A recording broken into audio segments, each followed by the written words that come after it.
Hello and welcome back to our Wallet Words channel where we dive deep into the mysteries of the English language. Today, we are going to explore the meaning of the prefix a and how it can help you better understand English vocabulary. Amorphous. The prefix a is a powerful tool in English that is used to create words with negative or opposite meanings. For example, the word amorphous means without a definite form or shape. Atheist. Another meaning of the prefix a is not or without.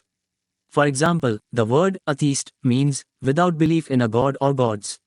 Abnormal. The prefix a can also indicate something that is abnormal or deviates from the norm. For example, the word abnormal means departing from the usual or typical. Apocalyptic. In addition, the prefix a can also be used to convey a sense of disaster or impending doom. For example, the word apocalyptic means relating to or involving a catastrophic event.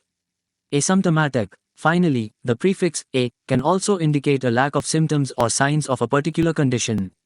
For example, the word asymptomatic means without any symptoms of a disease or illness.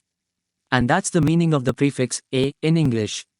By understanding the different meanings of this powerful prefix, you can unlock the secrets of English vocabulary and communicate more effectively. Thanks for watching. Don't forget to subscribe to our Wallet Words channel for more language tips and tricks.